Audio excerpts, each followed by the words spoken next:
Hello, it's Friday, March 20th, day 4 of e-learning in grammar and writing. So today, again, you're just continuing to work on your paragraph of the week, and you're doing Friday's portion, which is the final draft. And then you're going to work on and finish up your Quill.org commonly confused words worksheets to make sure that those are all done or your activities in Quill are done. So for the paragraph of the week, it's slide 3.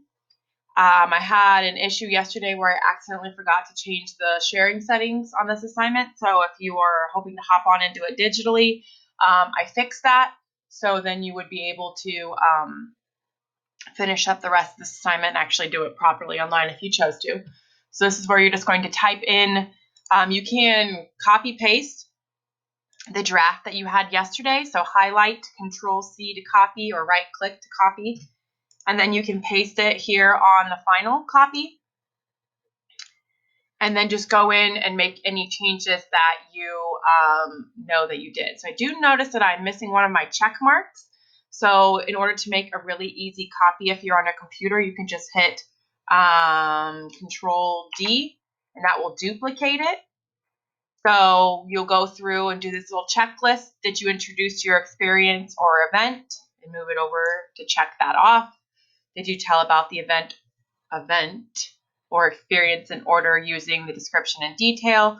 So then you just go through each of these things and move the check marks over so you can make sure you check these things off digitally, and make sure that kind of guides you in when you're making your final draft. Did you make sure that everything was included that you were supposed to?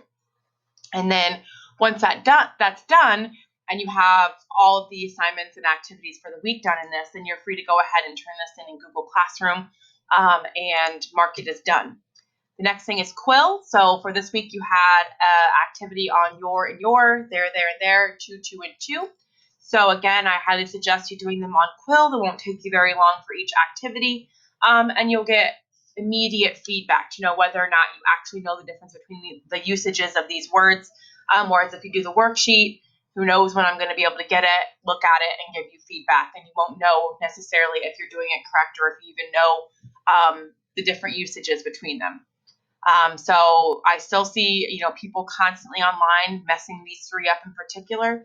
So it's really important that you know the difference, so that way you appear educated.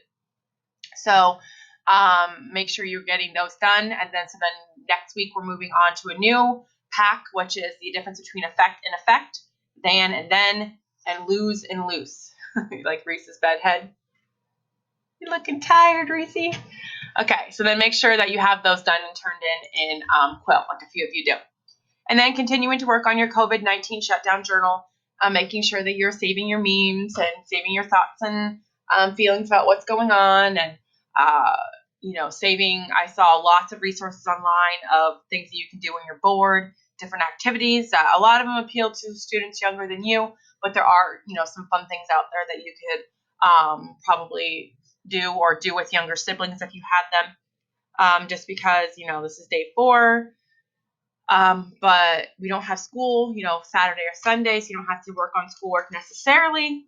You could, but, it's going to be a long 14 days of isolation until we potentially get to come back on the 31st, if that's not going to be extended. So keep journaling, because again, I said, it's going to be a way for you to, vent almost, and a way to look back on this later when it's not so fresh in your mind and you want to remember what exactly it was that you did.